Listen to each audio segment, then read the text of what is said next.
I remember going out for beer and wings on a Friday night in college. And if you felt really dangerous, instead of getting honey garlic sauce, you'd get Tabasco sauce. And it was going to burn the face right off you. Fast forward 25, 30 years, and Tabasco sauce now is like ketchup. So what happened? Did I get used to the hot, or did I just get old? It's a combination of both. We know that our senses kind of dull as we get older, but it doesn't really hit until you're 60s or 70s, and I'm not that old yet. But the cool thing about the receptors in your mouth that feel the heat or the pain from hot foods, the more you expose yourself to the heat, the less you feel. So if you had a jalapeno and you ate a little bit of jalapeno every day, that burning sensation would become diminished over time, and you start developing the flavors of earthiness and sweetness that a jalapeno pepper has. So what does this have to do with whiskey?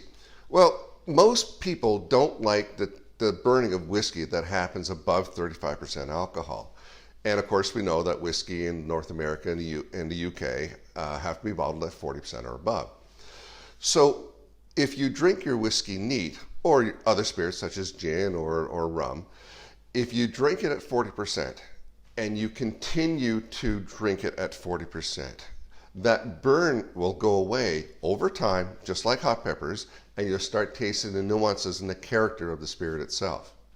Now, you can bring this forward into things like cask strength whiskeys. You'll see cask strength whiskeys more these days than you did before, and this is whiskey that's been taken out of the barrel, into the bottle, no cutting with water. So in this case here, we have 4 whiskeys. We have one that's bottled at 40%, one at 43, one at 60, and one at 65% alcohol. Now, even somebody used to drinking 40 or 43% alcohol, these babies here will burn. But over time, by exposing yourself to that higher alcohol, the burn will start to diminish and the flavors will come out. And what happens at higher strength alcohol, you have more flavor compounds that are being concentrated into the whiskey that's only soluble in the alcohol, not the water. So something like this 64.9% Glenbreton, this is an amazing, holy cow packed flavored whiskey, and you only appreciate it, at full strength if you're used to drinking high strength spirits, which you can train yourself to do over time. So one of the cool things about cask strength whiskeys is people make the mistake of just enjoying them straight out, which is great.